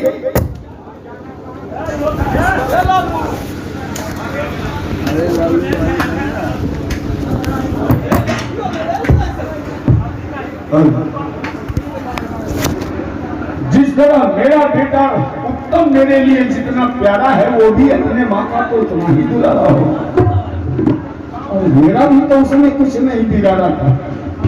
मुझे भी तो वो बार बार माँ माँ माँ कह के पुकार रहा और मैं कोड़ा बरसाती रही।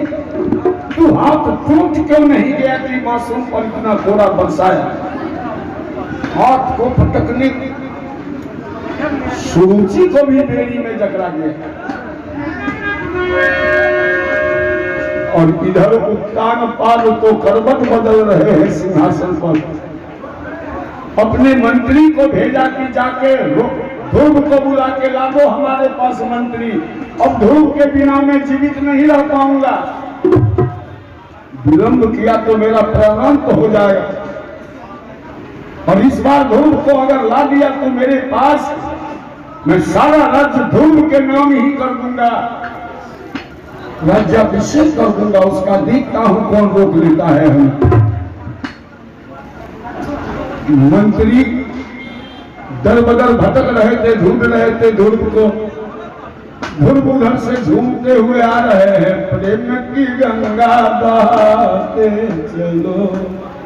मंत्री जाके दौड़ के घेरा, है राजकुमार इधर कहां भटक रहे हैं आप, इधर तो घनघोर जंगल है, चलिए चलिए मैं आपको ढूंढते हुए आप ही को बुलाने आया हूं। आपके पिता आपके बिना प्राण त्यागने पर लगे हैं राजकुमार, जल्दी चलकर मिलिए उनसे, नहीं तो वो प्राण त्याग देंगे। और अब घबराना नहीं है, उन्होंने कहा है कि इस बार ध्रुव आए मेरे पास तो मैं राज्याभिषेक कर दूंगा, सारा राज्य ध्रुव के नाम कर दूंगा। ध्रुव कहा ये मंत्री जरा गौर करके देखो, कुछ कोरा खाने का और जगह बचा है क्या मेरे शरीर में? अगर बचा हुआ हो तो चल के पूरा करा लो। मैं क्या अपराध किया था तेरे दरबार में, क्या गलती किया था? प्रथम ही बैठन गोद न दीना, सब सचिता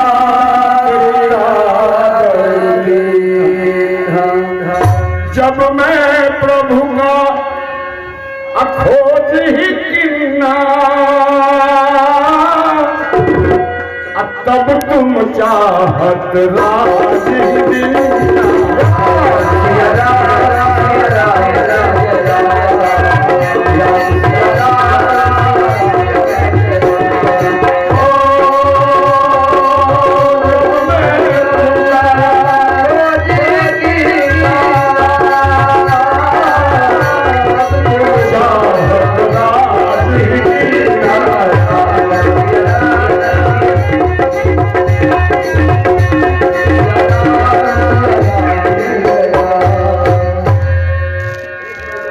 जब मैं प्रभु का खोज ही किन्ना, तब तुम चाहत राज ही दिन्ना। जय भोलानाथ। देखिए फिर भोला बाबू के ओर से 200 रुपए का पुरस्कार प्राप्त हुआ है हमें। बहुत बहुत अभिनंदन पुरस्कार के लिए भोला सिंह जी को। अब जैसे ही ध्रुव कदम बढ़ा दिया, मायूस होकर मंत्री लौट गए वहीं से। श्री चंद्रशेखर प्रसाद सिंह जी, चंद्रशेखर बाबू के ओर से भी 200 रुपए का पुरस्कार प्राप्त हो रहा है। बहुत अभिनंदन इन्हें भी। प्रभु सभी को बहुत आनंद रखे। जब मंत्री वापस लौटे, ध्रुव आगे बढ़े तो सामने से नारद जी नारायण नारायण गाते हुए जा रहे थे। ध्रुव को देखा तो दौड़ के ध्रुव को रोका नारद जी ने। कहा कि बेटे इधर कहां जा रहे हो? घनघोर जंगल में किसी ने बेरहमी से पीट दिया है तुम्हें, डर के भागे हो बेटा? अरे इधर घनघोर जंगल है, अपना परिचय बता, मैं तुम्हें घर पहुंचा दूं। तेरे घर वाले को समझा दूंगा कि ऐसा सजा बच्चे को नहीं दिया जाता। कहा कि बाबा मेरा नाम ध्रुव है, मेरा नाम ध्रुव है। जगत के नाते मैं राजा उत्तानपाद का बेटा हूं। मेरी 2 माताएं हैं, एक महल में रहती और एक मां जंगल में रहती, जिनके गर्भ से मैं जन्म लिया हूं। महल में मां है, उनके गर्भ से भी एक पुत्र जन्म लिया है, छोटा भाई है, उत्तम नाम है उसका। मैं नकली पिता के गोद में बैठने के कारण इतना पिटना पड़ा है। असल पिता को ढूंढने जा रहा हूं। रमापति नाम है उनका, बैकुंठवासी है वो। मैं बैकुंठ जा रहा हूं उस रमापति को ढूंढने। जब तक असल पिता के गोद में नहीं बैठ लूंगा, मेरा ये दर्द समाप्त नहीं होगा बाबा। तो मैं तो अपने बारे में बता दिया, आप अपने बारे में बताएंगे?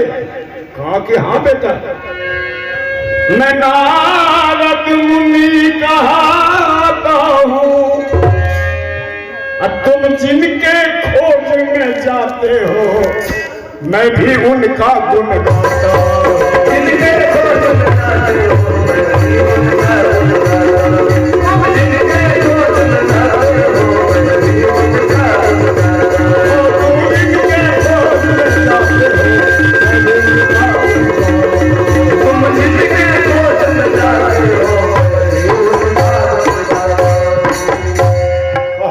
घबराना ही नहीं है, तब तो आपको सारा पते मालूम होगा बाबा। बताइए ना आसानी से कैसे पिताजी तक पहुंचे हम। नारद जी समझ गए कि बड़ा होनहार चलवा है, सच्ची लगन है भगवान को प्राप्त करने का इसके लिए। तो ऐसे होनहार को तो नारद शिष्य बना ही लिया करता है। कहा कि बेटे वो तुम्हारे पिता हर जगह व्याप्त है बेटे, हम में तुम में खरक हम में कन कन में रमते हैं वो, रोम रोम में बसते हैं वो, उनको ढूंढना नहीं है, उनके लिए सच्चे हृदय वाणी है उनका कि निर्मल मन जन सो मोहि पावा, मोहि कपट छल छीन भावा। सच्चे हृदय से अगर स्मरण करोगे ना, यही न मिल जाएंगे तुम्हें। किसी स्वच्छ स्थान में आसन लगा के बैठ जा और 12 अक्षर के मंत्र का उच्चारण करो, भगवान खुद ब खुद आ जाएंगे तुम्हारे पास। दे दिया गुरु मंत्र नारद जी ने। बस ध्रुव एक वृक्ष के निकट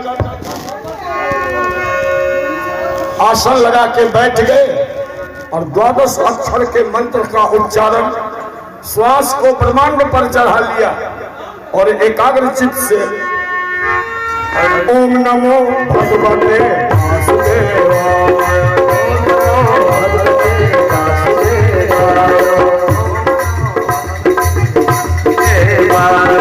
ओम नमो भगवते वासुदेवाय, ओम नमो भगवते वासुदेवाय, ओम नमो भगवते वासुदेवाय, ओम नमो भगवते वासुदेवाय, ओम नमो भगवते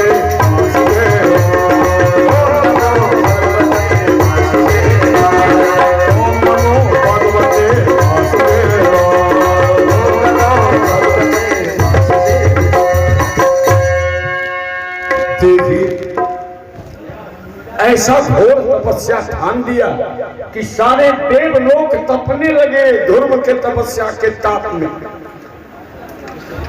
पहले तो इंद्र अपने अप्सरा को भेजा कि इसके तपस्या को भंग करो। उर्वशी जाके सारा कला लगाई, लेकिन कोई कला कामयाब न हुआ। मायूस होके लौट गई। तब सारे देवता भगवान से प्रार्थना करने लगे कि अब इस बच्चे को दर्शन दे दीजिए प्रभु, नहीं तो इसके तपस्या के ताप में हम सब झुलस रहे हैं उसके तपस्या के ताप से।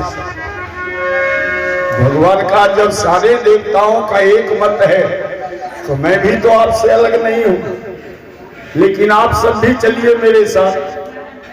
सारे देवताओं के साथ भगवान पहुंच गए ना। ए बेटा आंख खोलो, आ गया हो रमापति तुम्हारे सामने, आ मेरे गोद में जी भर के बैठो। ध्रुव का आंख खुला, प्रभु की धुन सुन करके समाधि तत्काल भंग हो जाते हैं। अपने सन्मुख प्रभु को निहार तन की वो सुदिख हो जाते हैं। आने बेटा बैठो ना मेरे गोद में, मैं ही रमापति हूं। कहा ना अब धोखा में हम नहीं पड़ सकते। एक बार नकली पिता के गोद में बैठे तो इतना मार खाना पड़ा। आप हमारे पिता कैसे हो सकते हैं? आपको तो 4 हाथ है। भगवान विष्णु चतुर्भुज रूप में आए थे ना, शंख चक्र गदा पद्म लिए हुए। कहा कि आपको 4 हाथ और बेटे को 2 हाथ, ये कैसे हो सकता है? मैं नहीं मान सकता। कहा इन देवताओं से पूछो ना। कहा ये देवता आपके साथ आए हैं तो आपका गवाही देंगे कि हमारा? कहा तो कैसे मानोगे? हमारे गुरुदेव कह दे तब हम मान सकते हैं। तुम्हारा गुरु कौन है? कहा हमारे गुरु नारद बाबा है। भगवान का सुनिए देवता लोग, चलिए तीनों लोग का भ्रमण करना। अब नारद कहाँ मिलेगा, क्या ठिकाना है? वो तो तीनों लोग घूमते ही रहता है। कहा लेकिन हमें नारद को खोजना होगा। ध्रुव आगे पीछे भगवान और पीछे सारे देवता। नारद जी दूर ही से देखा ये गुरु गुड़ और चलवा चिन्नी होके आ रहा है। सिर्फ भगवान का पता पूछा था, इशारा देवे लोग उतारे आ रहा है। नारद जी सामने आ गए, आर में थे, प्रकट हो गए। ध्रुव कहा कि गुरुदेव, अरे देखिए ना, ये 4 हाथ वाले कह रहे हैं कि हम तुम्हारे पिता हैं। नारद जी मुस्कुराए, वाह प्रभु, भक्त भगवान मानने को तैयार नहीं है, आप गवाही ढूंढने आए हैं। इशारा किया ध्रुव को कि चरण जल्दी पकड़ो बेटा, वही तेरे पिता है। कहीं आंख से ओझल हो गए तो फिर दोबारा मिलना असंभव हो जाएगा, जल्दी चरण पकड़ ले। नारद जी जो इशारा किया, पीछे मुड़ के कटे वृक्ष के तरह ध्रुव गिरे भगवान के चरण में। दर्द से कहने लगा कि बैकुंठ के वारिस पिता, अब क्या मुझे दर दर रुलाने के लिए पैदा किया, क्या मुझे दर दर रुलाने के लिए पैदा किया, क्या मुझे दर दर रुलाने के लिए पैदा किया, क्या मुझे दर दर रुलाने के लिए पैदा किया, क्या मुझे दर दर रुलाने के लिए पैदा किया। क्या पिता पत्थर तेरा दिल से कहीं पैदा नहीं, कौन ऐसा बाप है जो पुत्र पर सैदा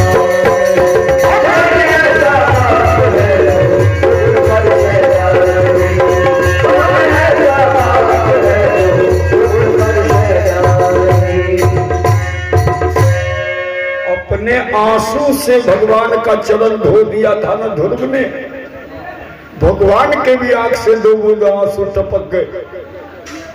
तुरंत उठा के आसन लगा के बैठ के गोद में बैठा लिया ध्रुव को।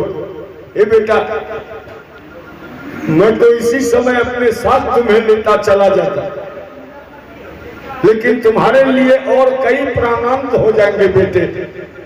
दूसरों के लिए तुम्हें कुछ दिन और रहना होगा इस संसार में, लेकिन मैं तुम्हें वचन देता हूं कि देवलोक में तुम्हारे नाम से एक नया लोक का स्थापना करवाऊंगा और फाटक पर बड़े बड़े अक्षरों में लिखवा दूंगा, ध्रुव लोक वो तेरा घर होगा बेटे। अपने घर से तू हमें देखोगे और मैं अपने घर से तुम्हें देखता रहूंगा।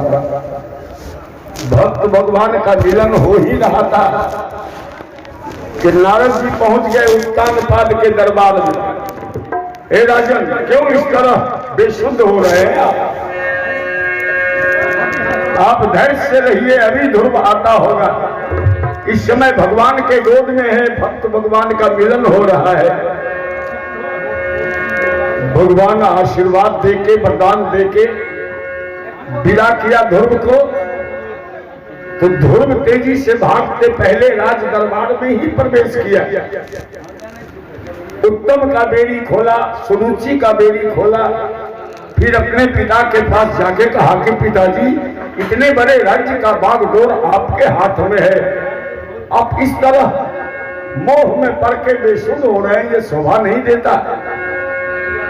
मैं आपका बेटा हूं तो आपके पास हूं, आप फिर अपने राज्य काट को संभालिए पिताजी। और उत्तम, तू राज दरबार को संभालो, मैं जरा अपने माँ को जाके देखता हूं, बहुत दिनों बाद लौटा हूं, मैया का क्या हाल हो। जब ध्रुव दौड़े जंगल के तरफ तो उत्तम भी पीछे पीछे चल दिया। ध्रुव को नहीं पता कि उत्तम मेरे पीछे आ रहा है। ध्रुव जब कुटिया में पहुंचे तो देखा कि माँ आज तक उसी आसन में बैठी हुई वही बात दोहरा रही है कि हे नाथ, तेरे खोज में यह बाल जा रहा है। कहा कि माँ, तू आज तक एक ही आसन में बैठी ही रह गई। मैं सोचा था कि मैं तपस्या करके भगवान को प्राप्त किया हूं, लेकिन असल तपस्या तो तू कर रखी है माता। आंख खोल के सुनीति कहती, अब जा बेटे, कर दी हूं प्रार्थना भगवान से। कहा कि मां मैं तो प्रभु का दर्शन पाके वापस लौट के आ गया हूं, वचन ले लिया हूं उनसे कि हम सबके लिए लोक का स्थापना देवलोक में करेंगे। वो कहा ये साथ में कौन है? ध्रुव पीछे मुड़े तो देखा उत्तम। अरे उत्तम तू मेरे साथ कैसे चला आया? मैं तो राज दरबार को संभालने का दायित्व दिया था ना तुम्हें। मां यही मेरा छोटा भाई उत्तम है। एक बार सुनीति नहीं पूछी कि ध्रुव कहां गया, क्या कष्ट हुआ, क्या आनंद मिला। दौड़ के उत्तम को उठा के छाती में साट लेती है। ए बेटे ये ध्रुव पागल है, तुमको भी पागल कर देगा। कितना कष्ट हुआ होगा इस कांटेदार रास्ते में आने में, तुम्हें कितना कष्ट भोगना पड़ा तुमको। इस पागल के बहकावे में भीड़ मत करना। चलो मैं गोद में उठा के जंगल से बाहर कर देती हूं। इतने में उधर से राजा उत्तानपाद, छोटी रानी सुरुचि, मंत्री, खजांची ढेर एकत्रित हो गए गौतम व्याध के कुटिया में। बड़े सम्मान के साथ सभी को बुला के राज दरबार ले गए और कुछ ही दिनों में वहां राजा ने कर राय अपने गद्दी पर दिया ध्रुव जी को बैठा।